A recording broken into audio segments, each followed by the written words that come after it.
Good morning, everyone. Good morning, everyone. Today, we're going to be discussing the economy and some of the signs that a lot of us should have seen, which I've been reporting on for the past 2 years here on Black Logic. The tall tale signs of the economy in a recession. I stated that we was in a recession last January, last February, but of course, the economists and the organizations in the U.S. hasn't officially stated that we was in a recession. Most people went about their regular routine and everyday lifestyles as though the economy didn't show us signs prior to, especially after COVID or in the midst of COVID. Okay, so these are a lot of things that finances are 90% of our lives. Now, people are like, oh, money isn't everything, but we need money, god damn it, to run our lives in order to pay for the things and our family members and healthcare and food and travel and all the things that you guys use money for. So money is a large part of your lifestyle, regardless if you are a minimalist or you're a big spender or you're a saver, you're an investor, or you're all of the above. Money is still a big part of your life in your lifestyle. So these things cannot go unlooked. And you don't have to be an economist. You don't have to be a banker. You don't have to be a financial advisor or any of the sort to see the tall tale signs that the economy in this country has been showing us for the past 2 years. And this is very important. Now, as we see here, the global growth is slowly sharpening, with wild world economic output projected to be just about 1.7 in 2023, according to the latest analysis from the World Bank Group. It says the economists are warning that the turn down would be widespread and any adverse development risk pushing the global economy into a recession. Now, if you look at the global economy as a couple, you will have to say that America is the father, Europe is the mother, and then all the other countries are the children. Because when America goes into a recession, most likely the entire world will go into a recession, because we are some of the large producers in some areas, and then we're the largest consumers. So when America stops consuming, you have what? High supply and low demand. So when we look at the economy, family, and people are still going about the way that they're spending and not noticing that we are truly in a financial crisis, the International Monetary Fund said global growth will still fall to 2.9%, falling. It says in 2023 from 3.4% in 2022. But his latest World Economic Outlook forecast marked an improvement over an October prediction of 2.7 growth this year, with warnings that the world could easily tip into a recession. So you have the IMF and you also have the World Bank stating that it looks as though that the world is going into a recession. So you guys should not be doing the same things as business as usual. Not at all. Because this is going to affect your bottom line, and most likely, family, depending where you are with your age, depending where you are with your finances, this is going to directly affect your retirement. That's what's going to happen. Okay, that is what's truly going to happen. Let me move on. So when we look at the inflation rates here, and not to get too detailed into the metrics, we're going to look at January of 2023, that the current rate of inflation is 6.41. Now, as far as my latest information that I gathered, it was around 7% now. But we know at the height of June of last year, it was around 9.06%. And then from that moment on, it started to cool off. But now, with all these signs of the economy and the inflation rate decreasing, you start to see all these other signs of the economy is in its worst shape since like the 80s. Okay, since the 80s. I know a lot of people are looking at the recession of 2008, 2009, and you're kind of letting that be your guide, your beacon, and your gauge of where the economy may fall to again. Now, those people who are in certain sectors, they're still making a tremendous amount of money. The filthy rich is still going to be filthy rich because they have all sorts of protections. Okay, they have businesses that they can hide their taxes in where they don't even pay taxes, right? And we went over Amazon and Google and people of that nature, and even Donald Trump, right? Looked inside the loopholes of the tax code and figured out a way. And I won't really say figure out, family.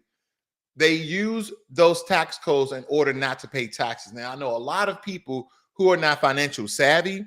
they get frustrated and they get angry because these large corporate billion-dollar entities are not paying their fair share. Well, here's the thing, family. You will hear political pundits talk about these political and these large corporations that they're not paying their fair share. Well, who writes the tax code? The federal government, right? And on those state government levels. So they know that the loopholes are in there. The reason why these loopholes have existed as long as they have, because these same people who are calling out that people are not paying their fair share, they're the ones using the loopholes. Okay. So family, don't be confused with the smoke and mirrors of, oh, inflation is decreasing, but all the other tall tale sign is showing you that we are in a recession.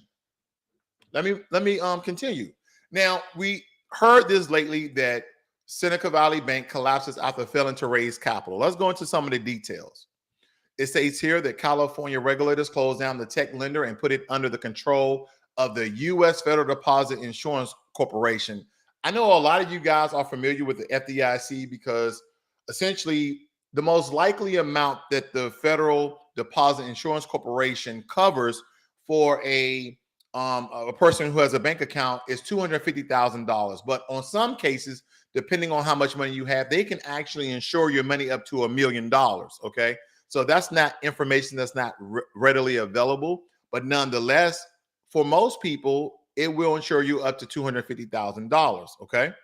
It states here that the FDIC is acting as a receiver, which typically means it will liquidate the bank's assets to pay back its customers, including depositors and creditors. Let's move on. The company stock traded on Thursday, dragging other banks down with it.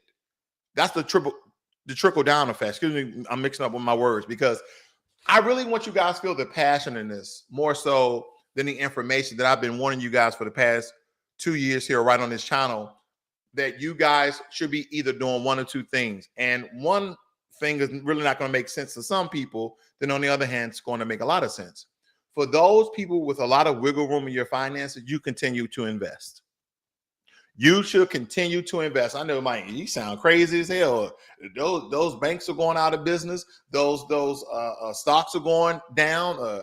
People are more investing in their bonds. When I'm saying you should keep on investing, it's the way that you should invest. It's the way that you should invest. Okay, depending how your money portfolio is sort of strategically put out. Let me make sense of this.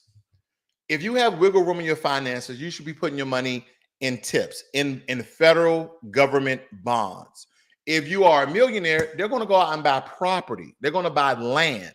Now, if you don't have that much money, then you should be saving most of your money. I know again, you should be having anywhere from 6 months to a year of all your expenses in your bank account. I know, basic financial information. I got it. But a lot of people are still not doing this today. Let me carry on with this. Now, this is Silicon Valley Bank. Several other bank stocks were temporarily halted Friday, including First Republic, PacWest Bancorp, and Signature Bank. Family, if you have your money in these banks, I will behoove you to move your money into a more secure bank. And I won't mention Wells Fargo. Did I do that? What I mean is, don't put your money in Wells Fargo. I have a beef with Wells Fargo, so that's my own personal bias. It states here that SVB conditions deteriorated so quickly that it couldn't last just 5 more hours. And this is last Thursday. Okay. It states here that because the depositors were withdrawing their money so fast that the bank was insolvent and an intraday closure was unavoidable due to a classic bank run. That's right. That's right. When the kitchen get hot, people got going. They left the kitchen and they laid no dollars inside of that bank. And so it tumbled, it fell, it collapsed, it crashed. The Silicon Valley Bank decline stems partly from the Federal Reserve's aggressive interest rate hikes over the past year. So yeah, you guys are all familiar with that horror story. But let me tell you another tall tale sign, family, that the economy was in a recession.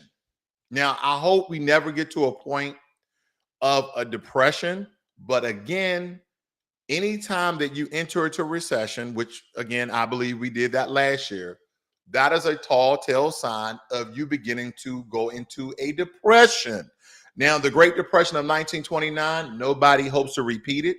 Hopefully, we can get our things in order, the federal government, the state governments, and local governments, to do things to galvanize the economy and the world in order for us not to go into a depression. But this is another tall tale sign that I knew that we was in a recession. I'm just going to let you hear some of this story here. Very, very intriguing, very important. And it's the way that investors move that should really awaken you of how the economy is. Housing developers went from building houses and selling houses to building houses to renting houses. And what they stated is the houses that they were building to sell, that nobody was buying the houses because inflation was too high, because the cost of materials due to COVID was too high. So a house that they would normally list at $350,000, they were listing at $600,000.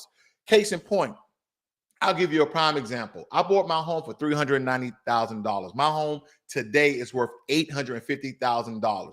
But family, oh, you can cash out. No, you can't cash out. There's nowhere to move because everything is so damn expensive, except for those real estate moguls who still go out and buy dilapidated properties, renovate them, buy them, hold them, and rent them out. And now the developers who used to develop housing neighborhoods are now renting out housing neighborhoods. Listen to this. Hot housing market is pushing more people to rent, and there are more renters who don't necessarily want to live in apartments and many who want to live in the suburbs. We looked into new housing options growing fast in Texas to meet their needs. You've seen the headlines. Rent prices are up. Home prices are too. The median now over $400,000. And if you're looking to buy, there aren't many homes on the market to choose from. Let's put it nicely. It was extremely stressful. Salon owner Erin Major shared the struggles she faced trying to navigate the North Texas housing market. I was regretting selling my home, actually, because I wasn't expecting, how competitive the market currently is. Either it was too small and overpriced, obstacles everywhere we turned. Majors and her husband sold their home in Aubrey, and after 8 months of searching for another big enough for their family of 9, they chose. Let me just pause this very quickly because I had some people within my circle. I won't say what circle it is because then I know who I'm referring to, but they sold their houses to rent because they were getting so much money due to the price hike and the price value in homes increasing during the whole COVID-19 era. So they say, yeah, we're going to go into an apartment for a year. We're going to wait till prices cool off and buy another house. Some of these same people bought a less of a house for more money because they use this strategy. I said, why would you do that? They believe that they were going to, get the bag. They thought they was going to get more money for their house. Family, this is a horrible strategy because they thought they was going to wait it out. And some of them are still in apartments with families of 4, 5, and 6. And they're living in a 2 or 3 bedroom apartment. Oh yeah, we'll get bunk beds and we'll just, we've been there maybe a year and a half. Some of these people has been in there 2 or 3, going on 3 years, family. Because now houses are so goddamn expensive. Yeah, they cooled off a little bit, but now you have inflation. Now you have layoffs. You have all these other tall tale signs of we are in a recession that are hurting people. And I'm telling people, listen, do not sell your house. Do not sell your house because houses out here on the market are very, very expensive. Chose to pivot. We went from wanting to buy to I don't want to buy right now, in this current market. So we went back to the drawing board and started to entertain renting. It's a convenience factor. Developer Thomas Wooliver says he's seeing more families like Majors. And I think renting. Ho. I got to point this guy out, right? And no personal attack, but this is the way developers are now. They're speaking like this guy right here, family. And there is a lot of manipulation in his talk. He wants the public to believe renting a house for years is more important than owning a home. And I got it. He's going to bring out some really good information that, prices are up, housing costs are up. So if people want a nice home and a nice yard and a nice community, they can just rent it. But family, the wealth is inside of your home. Do you know the amount of equity that you can build up inside your home? And granted, I'm not saying buying a home in every situation is the best option. I'm not stating that. There's a lot of people who travel for work. You have military members, you have Job Corps, Peace Corps, people who simply move around a lot. I don't really expect for them to buy a home everywhere they land. They may rent for a little bit, then later on in life, they settle down. But listen how this guy's talking. It's going to make you feel all good inside that, renting is a really good thing over buying. I disagree wholeheartedly. Right now is becoming by choice more than by necessity. Wooliver is chair of the Community Development Council for the Urban Land Institute, a nonprofit research group filled with real estate and land use experts. He says growing demand for rentals is part of what inspired a section in his new project in McKinney. This is Painted Tree. This is our 1,000-acre master plan. 3 miles from downtown McKinney, Painted Tree will be a mix of apartments, townhomes, single-family homes, and a newer concept gaining traction across the country. Brand new single-family homes that are not for sale, but built to lease, often called build-to-rent communities. You could be an empty nester, and you just don't want to deal with the, like pipes breaking or the freeze coming or the shingles blowing off, and it's all. Hell no, I want to deal with it. That's why I have house insurance. Yes, I want to deal with it because my home is an investment. Okay, my house went from $390,000 to $850,000. Now, again, as I told you before, because of the current community and area I live in, if you want to live on this standard of living, family, yeah, you might as well go to South Dallas. All taken care of, and you still have your yard, you can still have your grill, you can still have your pet. And I think that is something new that you can't find in a traditional multifamily apartment today. Family, please don't bite the bullet on this one. Please don't drink the Kool-Aid on this one. He's encompassing the whole family sort of ambiance. You can still have that grill. You can still have that patio. You can still have a dog, and you can have all the amenities of living in the house, but you do not own it. Black people, we know that one of the best ways of generational wealth is owning a home and passing it down to your children or even to your siblings. Don't fall for the trick bag.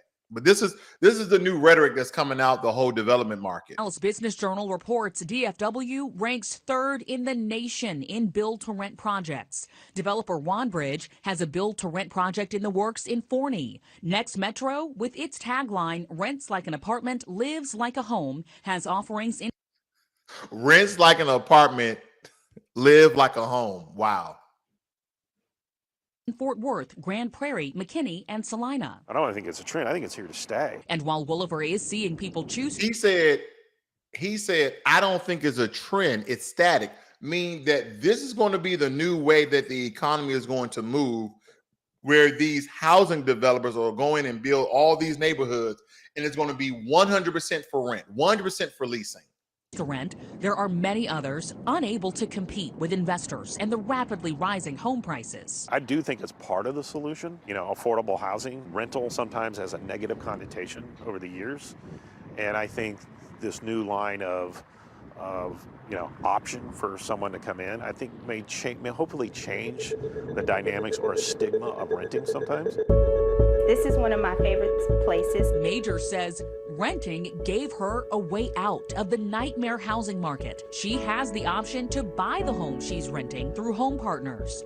Home Partners allowed her to choose a home, then paid for it in cash, giving Majors a much-needed advantage in the competitive market. Ultimately, it's making sure our families are comfortable, making sure we can succeed, get up, go to work every day, be in good spirits, and whatever option that is for you, I say move on that option.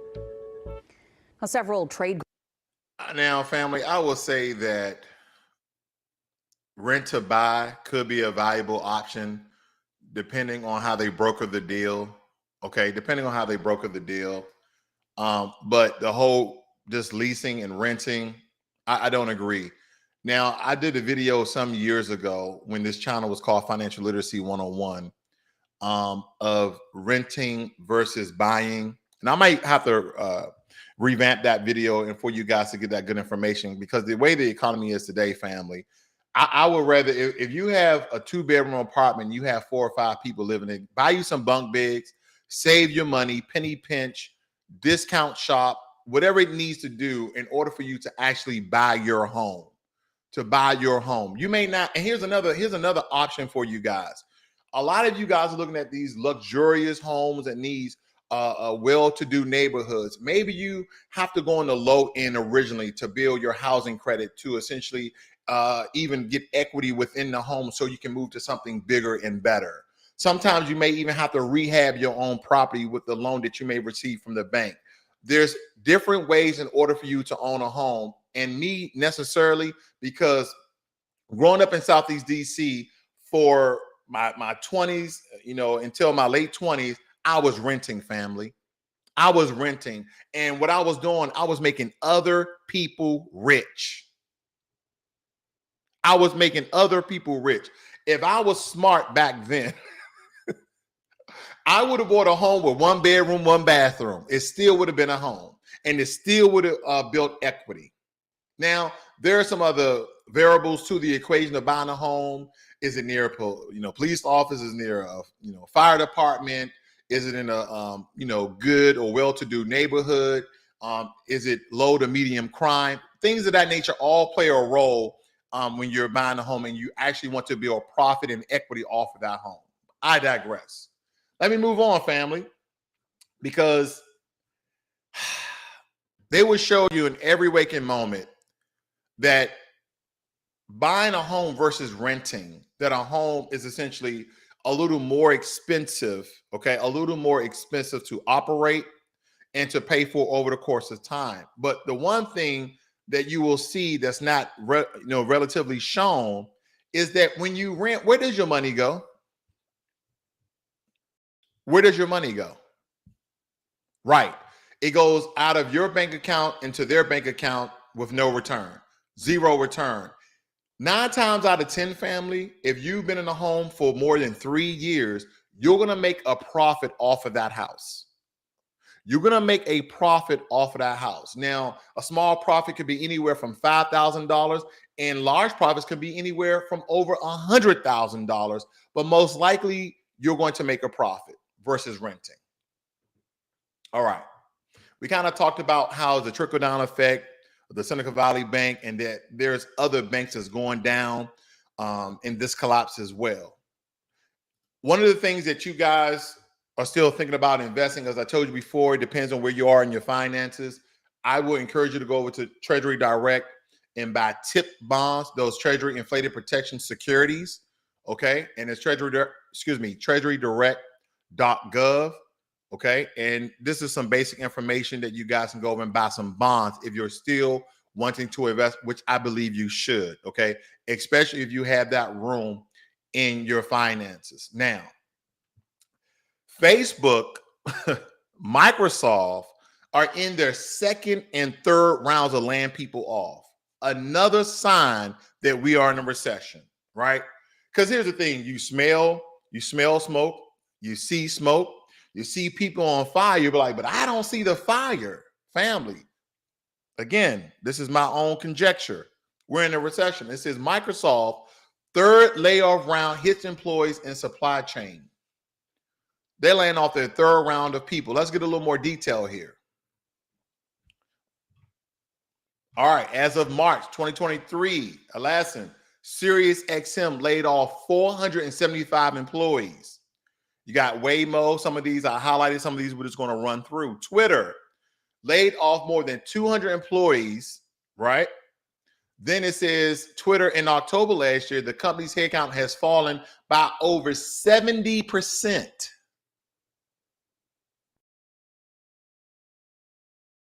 Pause for effect. Because what we don't understand, family, let's just do it on a very minuscule level. If you have 10 people working for you, you had to lay off 7 people. So who do you have now? You have the CEO, the COO, and the CFO. There's nobody left. So if Twitter collapses, if Twitter fails, I won't be surprised. I won't be surprised. You got Greenblash, you got Chipper Cash, Convoy, Sprinkler, Twillo, GitHub. GitHub says 10% of its staff will be impacted through the end of the company's fiscal year. When they mean by impacted, that means fired, that means laid off, that means furloughed. Okay, because sometimes companies like, we're gonna keep you on furlough, meaning we're not gonna pay you, you're not fired, you're still within the books within HR, and if the company does better, we'll call you back. If not, then yeah, you might want to look for another job. Kind of like Boeing. Boeing, for a long time, used to report that they let go 3,000 or 4,000 people, but the truth of the matter is Boeing just will hire people with specialized skills and talents for a contract and then let them go, but they still kind of on retainer or furlough, so to speak, and then call those people back for another contract when they have to build another plane or jet or something for either a military or a commercial airline or something like that. Yahoo, 20% of its staff impacting 1,600 employees. Family, as we're looking through all these layoffs and we looked at the housing market, how that's changing to owning a home. Now, the best thing is to rent a home, which you build no equity, you build no investments from that. As we're seeing how the market is moving, you don't believe that we're in a recession? I know I'm trying to be very convincing, but again, it's your own decision. I'm just giving you some of the evidence here. We have Affirm, we have Zoom, 15% of its staff, 1,300 people was laid off. Dell, 6,600 people laid off. Pinterest, 150 people laid off. Rivian, Rivian is the electric car company that came out with the pickup truck, and I think that also has an SUV. They laid off 6% of its workforce for the second time in a year. Sophie Technologies, you guys in IT, in the technological space, you guys know about Sophie, very large IT company, laid off 1,300 people, okay? Groupon, 500 employees. Impossible Food, 100 employees. PayPal, 2,000 full-time employees. Let me see, Spotify, Alphabet, which is the parent company of Google, it states here that they laid off 12,000 employees, okay? Fandom, Swiggy, Microsoft, another 10,000 employees. What else do we have here? Greenlight, DirecTV laid off 10% of its management staff. They're like, oh, yeah, you guys are just doing emails and meetings. You're not really doing anything. Fired. You're fired. We have to let you go. Here's your pink slip. Here's your severance pay. You got to go. Coinbase, boy, did this age well because I actually invested in Coinbase and it's going nowhere fast. 20% of its workforce and shut down several projects. 18% of its workforce, or nearly 1,100 jobs last June. Okay. Amazon announces January 5th. Now, this is important. They are eliminating 18,000 roles, not 18,000 people who have got fired, not 18,000 people who have got furloughed or got severance pay and they told you, thank you for working for Amazon. No, they're stating 18,000 roles, right? I want you thinking about the current organization you're working for, or even in your own business that you may be running, that you have certain positions like, oh, what are you? I'm a process improvement manager. What are you? I'm a project manager. So wait a minute. You eliminated 18 roles, not 18 job positions? Because roles is more like, okay, operations manager, HR manager, project manager, so on and so forth. 18,000 roles, or they may be talking about positions. I don't know, but that's a lot of people. That's a lot of people unemployed. Okay. So guess what, family? When you get let go from your job, right? You get fired, you get laid off, yada, yada, yada. Guess where these people go for subsistence? They go to their state and file for unemployment. You're about to see states in a recession, right? Not just the global economy, not just the federal government, which controls pretty much everything in the US, but states are going to start pleading because so many people are getting laid off and they're filing for unemployment that the states are about to go under. The states are about to have large, massive amounts of debt. Because where are all these people going to get money from? Yeah. They're going to look for other jobs, but they're also going to file for unemployment. Why wouldn't they? They need some sort of a monetary fund to sustain their families and their finances until they get another job. Something to think about, right? Salesforce, 10% of his workforce, impacting more than 7,000 employees. That means they got laid off. Let me move on. Now, this means nothing to nobody because, we're close to $32 trillion in debt. Doesn't mean anything to investors. Doesn't mean anything to developers. Because, family, ever since I've been living, the U.S. debt clock and the national debt has been rising. I remember back in the early 90s, they were stating that, what's his name? President Clinton balanced the budget. No, he didn't. America was still in debt. We were still in debt. I don't know. Oh, boy. Rumor mill. Rumor mill. Let me see who I got in the room today. I've been ignoring you guys. I see I got Red Wine Entertainment. I got my brother Mitchell Liggles in the room. Jerome Jones. Nice to see everybody in the room today. Now, some other things here too, family. I'm going to tell you another tall tale sign that a lot of you probably have been foregoing. Your 401k and also your personal investment accounts. Let me show you mine. My account has been in a recession for the past 2 years. Over the last year, let me show you my performance. In the last year, I am down almost $11,000. You see that $10,842 under the 18,000? Yeah. That's to tell you that I've lost in the past year of my investments almost $11,000. But I'm going to show you what type of investor I am. I go to my all and I show you the peak of my portfolio where it was. January 18th, 2021, I was up to $55,000 at a surplus of $26,000. Now look at it.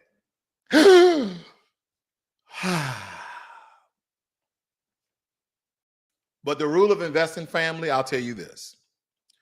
I'm not going to run for the border. I'm not going to sell and liquidate my stocks. Know when to hold them. I'm just going to hold on. Because, family, the thing about this is if you are very impatient and you're geeking about selling your stocks, you're only going to sell them at a loss, right? Because some of you are thinking, I need to hurry up and sell this while I lose everything. Family, the likelihood of that happening is Moonfall, the movie, coming into fruition, where the moon is now out of orbit and now going to Earth's atmosphere and it's going to destroy the world. That's the likelihood of it happening. Because when you buy shares of a stock at a lower price point and that share price increases, you make a profit, right? It increases in value. Now, at the share price point that you bought it at, it decreases. That means that your shares has decreased in value, but you have not lost any money. Why is that? You didn't lose any money because you haven't sold it yet. It's still in a holding pattern. You only lose when you sell your stocks at a lower price point than what you bought it at. So at this point, after $26,000 down, what now is, look, right before my very eyes is $11,000, $383.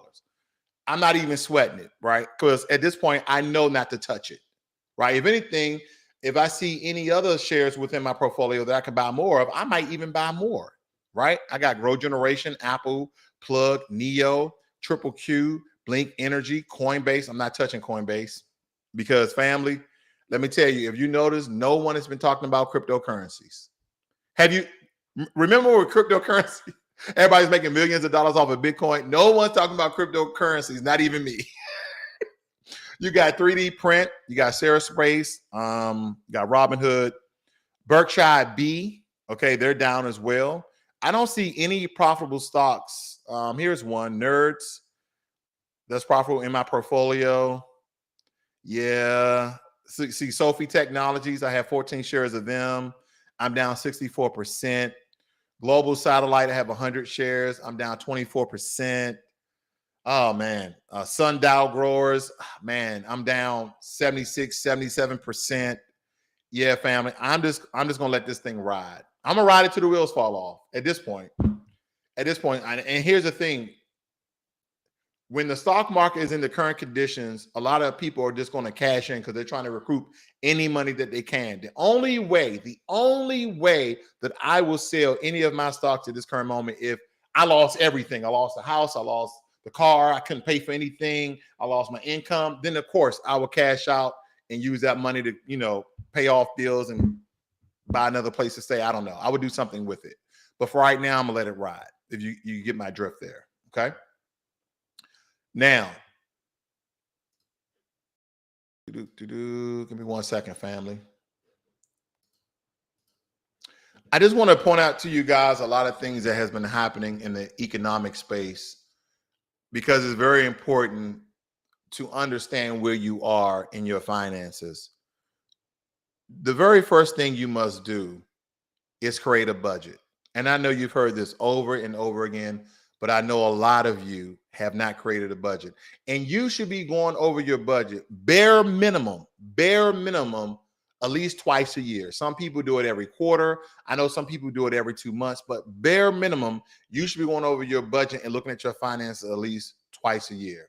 You need to know what's coming in, what's coming out. And you need to base a lot of your purchases and expenses off your net, not your gross. A lot of people tell you, go off your gross, right?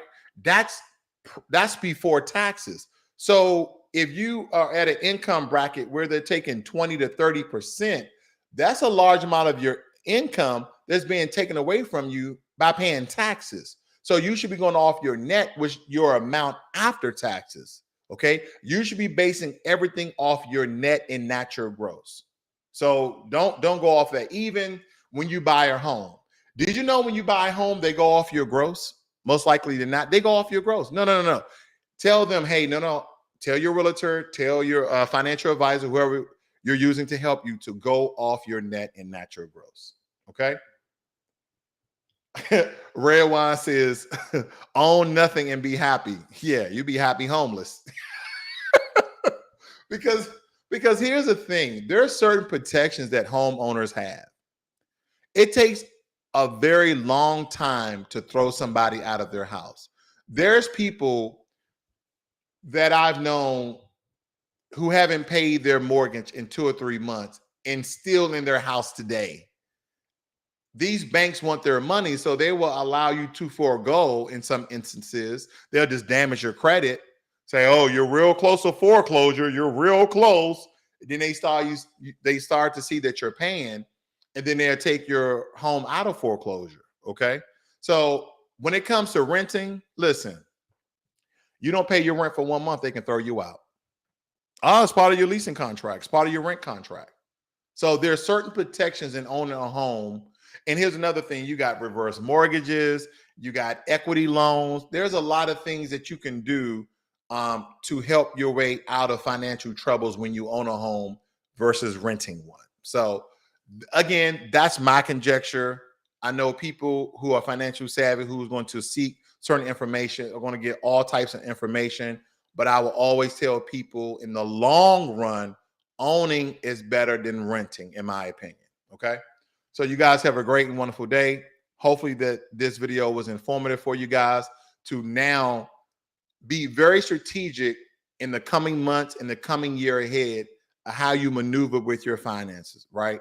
Save more, spend less, invest more, spend less. It just depends on where you are and how you should go about doing things. All right. You guys have a good one. I'm out.